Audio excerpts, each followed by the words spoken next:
அதுக்கு அப்போ முதல் பெரும் எதிரி ஈவேராவுக்கு அண்ணாதுரை தான். இதை சட்டமன்றத்திலே சி. சுப்பிரமணியம் சொன்னார். நேராக இடையில ஒரு முத்துராமலிங்கத்தை வேறு கைது பண்ணிட்டாங்க.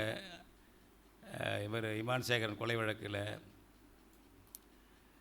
அவர் இதில் ஈடுபடலை அப்படிங்கிறதுனால எல்லாருமே அது சோசியலிஸ்ட் கட்சி கம்யூனிஸ்ட் எல்லாம் இப்போ எதிர்த்தாங்க. அவரை கைது பண்ண வேண்டாம், குற்றவாளிகளை கைது பண்ணுங்க, தண்டனை கொடுங்க.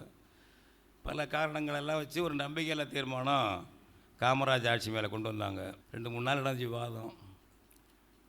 சில பேர் இப்போ ஒரு சோசியலிஸ்ட் உறுப்பினர் நினைக்கிற பேசினார், ஈவேரா பேசாத வகுப்புவாதமாக முத்துராமலிங்கத்தை அவர் தூண்டிட்டார் வகுப்புவாதம், பாப்பான்னு சொல்லி போயிடார். அப்புறம் மதங்களை பேசுகிறாரு, இது பெரிய வகுப்புவாதமாக இருக்குது, அவர் மேலே நடவடிக்கை எடுக்க மாட்டீங்க.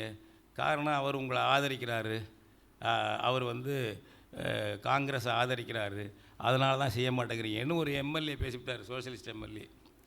சிஎஸ் தான் பதில் சொல்கிறார், காமராஜ் அல்ல. இந்த 3 நாள் வாதத்துக்கு சி. சுப்பிரமணியம் பதில் சொல்லும்போது இதுக்கு சொல்கிறார், இது மாதிரி முத்துராமலிங்க தேவரை கைது செய்யறதுக்கு நண்பர் இது மாதிரி சொல்கிறாரு அங்கத்தினர். ஈவேரா பெரியார் ஏன் எங்களை ஆதரிக்கிறாரு காங்கிரஸை? கொள்கை அடிப்படையில் இல்லை.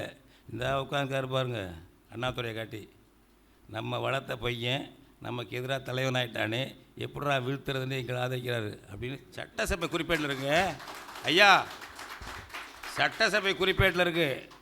இதெல்லாம் ஆதாரம் கேட்பீங்க நீங்கள். சட்டசபை குறிப்பேட்டில் இருக்குய்யா, சட்டசபை குறிப்பேட்டில் தான் படிச்சுட்டு நான் சொல்கிறேன். அப்போ என்ன வருது, அண்ணாதுரையை ஒழிக்கிறதா முதல் வேலை. அப்போ டெல்லிக்கு காட்டி கொடுக்கலாம், விஷயம் தானுங்க. இந்த மாதிரி பழக்கம் வந்துருச்சுங்க நமக்கு. அப்புறம் அதிமுக ஆட்சியை ஒழிக்கிறதா திமுக பாஜகவோட கூட்டு சேரும். 99லேருந்து 2004 வரைக்குமா திமுக யாரோட கூட்டணி? பாஜக. முரசொலி மாறெல்லாம் தானே மந்திரி, டிஆர் பாலுவெல்லாம் மந்திரி. சரி, அது நீடிட்டு போகும்.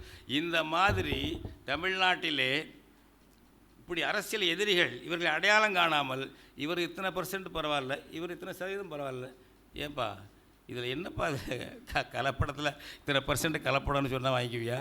தெரியாமல் வேண்டாம் வாங்கிக்கலாம். அதுபோல் மிக மோசமாக இந்த அரசியல்வாதிகள் மிக மோசம்.